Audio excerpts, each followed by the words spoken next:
তাহলে বলা যায় ম্যাম, যেটা বললেন সেটা হচ্ছে শিক্ষাক্ষেত্রে রেভলিউশন, বিপ্লব, কিন্তু বাস্তবে তা হয় না। এখনো দেখা যায় অনেক জায়গায় ক্লাসে ঢুকলে পরে যে হাতের লেখা লিখ বলে 40 মিনিট কাটিয়ে দিল, বা হয়তো অনেক জায়গায় সেই মানে যে পদ্ধতিগুলো বলছে তার কোনো অংশই ফলপ্রসূ হচ্ছে। শুধু কি এটা ট্রেনিং এর জন্য নাকি সদিচ্ছা? এটা সদিচ্ছা তো বটেই, কিন্তু সদিচ্ছা আনার মানে মোটিভেশন, টিচারদের যে মোটিভেট করার জন্য তো এই টিচার এডুকেটরদের ঝাঁপিয়ে পড়ে নামতে হবে। তারাও তো অসহায়, আমি টিচারদের দোষ দিচ্ছি না। আজকে প্যারেন্টসরা অসহায়, টিচাররা অসহায়, যে আমাদের তারা কিন্তু শেখাতে চায় না যে তা নয়, এটা হয়ে গেছে যে এই এতগুলো বাচ্চাকে আমি কি করে শেখাবো, এটা তো হবে না। আর তারও পরের কথা হচ্ছে যে আমরা আর্থসামাজিক পরিস্থিতি সেটাকে অস্বীকার করতে পারি না। সে বাড়ি গিয়ে আমি তো যা শেখাবো, বাড়িতে গিয়ে তো সেগুলো কোনো কালচার হবে না, তাহলে আমার তো এটা পুরো পণ্ডশ্রম হচ্ছে। তাহলে আমাকে ডিজাইন করতে হবে এইভাবেই, যেমন লরেটো স্কুলে আজ অব্দি চালিয়ে যাচ্ছে ওরা। লরেটো স্কুলে ক্লাস 8 অব্দি কোনো বই টই বাড়িতে পাঠায় না, সব অ্যাক্টিভিটি সব স্কুলে। প্রজেক্ট মেথডে হচ্ছে, বাবা মাকে ইন্টারফেয়ারও করতে দেয় না, কিছুই করতে দেয় না। তারাও তো নলেজ নিচ্ছে, স্টুডেন্টরা নিজেরা নলেজ নিচ্ছে। তাহলে আমাকে তো টিচার হিসেবে তো মানে when there is a will there is a way।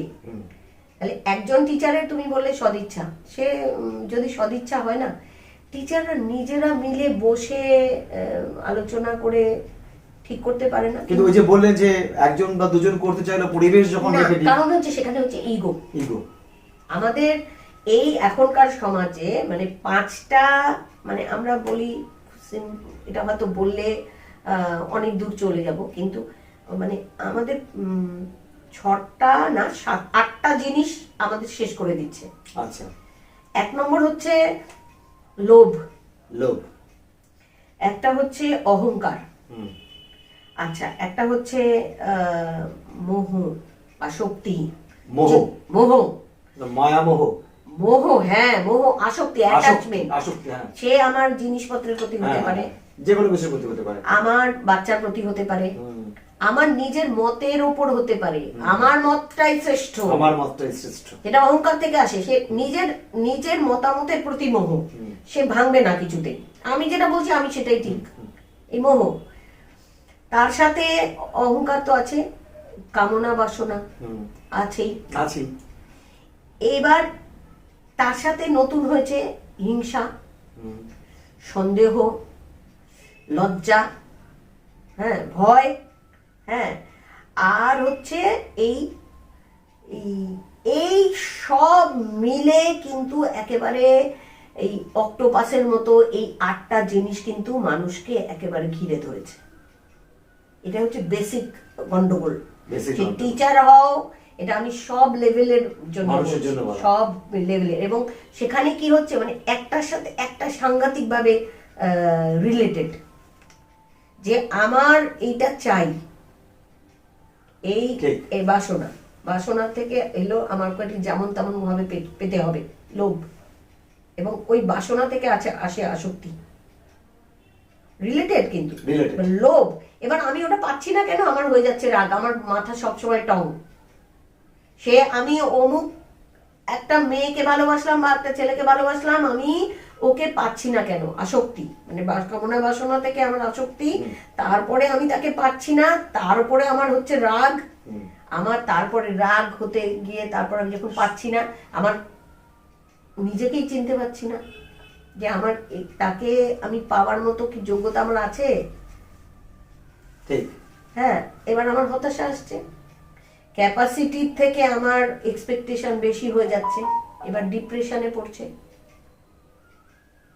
হ্যাঁ, এবার হচ্ছে লোভ, তার সঙ্গে সঙ্গে হচ্ছে সন্দেহ, হিংসা আসছে। তাহলে এইগুলো না আমাদের এই মানে এই বিকারগুলো আমরা ভাইসেস বলি, এইগুলো না এত ধীরে ধীরে ধীরে ধীরে এত বাড়ছে না, যার জন্য মানুষকে এইটাই আমি স্ক্যান বলি যে কোথায় আমাকে কোথায় অতলে নিয়ে যাচ্ছে, কোনটা লোভ আমাকে কোথায় নিয়ে যাচ্ছে। আমি একটা মেয়ের পেছনে ছুটছি, আমি একটা আমাকে ওই চাকরিটা করতে হবে, আমাকে ওই গাড়িটা নিতেই হবে, তার জন্য আমি যে কোনো কিছুই করব।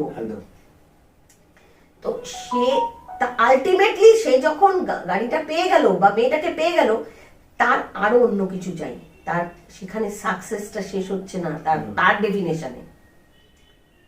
বুঝতে পেরেছো? তাহলে আজকে কিন্তু সমাজের এইটা কিন্তু ধীরে ধীরে ধীরে ধীরে বাড়ছে। তো সেই জন্য সেলফ স্ক্যানিংটা ভীষণ করা দরকার। এটা হয় যে আমরা দেহের ট্রিটমেন্ট করি কিন্তু মনের কোন রকম ট্রিটমেন্ট করিও না। না, মন ধীরে ধীরে ধীরে আমি যা চাই পারবো না মানে আমি সব।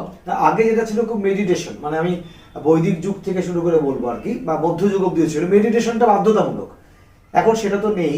না, মেডিটেশন ওই অর্থে আমি বলছি না যে মেডিটেশন সেটা একটা অন্য লেভেল না, আমি ওরকম বলছি না, কিন্তু আমি বলছি যে ধ্যান টান বাদ দিলাম, আমি যে কাজটা করছি আমি সেটা পুরো মন দিয়ে করছি কিনা, এটাই তো যোগ, এটাই মেডিটেশন। আমার দরকার নেই আমি ধ্যান করা মানে হাঁটু মুড়ে বসে আমি যে বড় মাত্রার সাধনা করব, সেটা আমি ওটা অনেক পরের ব্যাপার। কিন্তু কর্মযোগ বলে একটা কথা আছে যে আমি যে কাজটা নিজেকে ইনভলভ করে দাও সম্পূর্ণ। আমি তোমাকে যদি এইটা বলি যে আজকে একটা টিচার যদি তার কালকে সে এত এত মাইনে পাচ্ছে, সে যদি চাকরিটা না পেত কি হতো? সে সেই টাকাটা মাস গেলে পাচ্ছে, তাহলে তুমি তার পার ডে তার মজুরিটা ভাবো তো, পার আওয়ার দিয়ে যদি ভাগ করি, আমি ওয়ার্ক আওয়ার দিয়ে ভাগ করে সে কত পাচ্ছে? ভালো টাকা পাচ্ছে। হ্যাঁ, তাহলে তার 1000 টাকা ধরে নি আমি মিনিমাম 1000 টাকা, তো সেই 1000 টাকার প্রতি সে কতটা ডেডিকেটেড, কমিটেড। তাহলে সে যদি সেই কাজটা সে মেডিটেশন মানে সে যদি সেই কাজটা খুব মন দিয়ে করে যে আজকে আমাকে এই কাজটা করতে হবে, আমি এই 1 ঘন্টা আধ ঘন্টায় আমার সব ফ্যামিলির সব কাজ আছে, আমি 1/2 ঘন্টা আমি বাচ্চাগুলোর জন্য ভাববো, আমি এই যে মন দিয়ে এই কাজটা করা, এটাই মেডিটেশন। করুক না আমি খেলাটা আজকে ওকে ক্লাসটা খেলা হিসেবে নেবো, আমি মাথা কতক্ষণ লাগে চট করে ছকে নিলাম যে আচ্ছা আজকে আমি এই সংখ্যার দিয়ে খেলাটা নেব, আচ্ছা কটা বই পড়ি দেখি। আজকাল ইউটিউব বেরিয়ে গেছে, আমাদের সময় তো যেটা ছিল না। তো সেই জায়গাটা যদি একটা টিচার ভাবে, টিচার কেন একটা মানুষও যে যে জায়গাটায় থাকে যে আমার কাজটা আমি কত নির্দিষ্ট মনে করব, আমি কতটা নির্দিষ্ট মনে, একাগ্রতা, আমি বলছি একাগ্রতা, ওটাই মেডিটেশন। আচ্ছা, মেডিটেশন মানে ওই ধ্যান, আমি ওই ধ্যানে বলছি না, ওটাও ধ্যান, এটাও ধ্যান। আচ্ছা আচ্ছা, মানে আমার ইয়েতে তাই, সেটা পরের লেভেলে যারা আমরা বলি, আমরা যারা কাউন্সিলররা বলি যাদের মেন্টালি সাংঘাতিক ডিপ্রেশন, সাংঘাতিক তাদের মেন্টাল অবস্থা, তখন আমরা তাকে বলি যে ধীরে স্থির হয়ে 1 মিনিট 2 মিনিট ধীরে ধীরে তুমি নিজের স্থির হয়ে বসো আগে, তারপরে আস্তে আস্তে আস্তে আস্তে তুমি নিজের জন্য কিছুটা সময় দাও, নিজের মনে ভাবো, ভালো ভালো ফিলিংস আনো, অনেক প্রসিডিওর রয়েছে, একটা আলাদা আলাদা লাইন।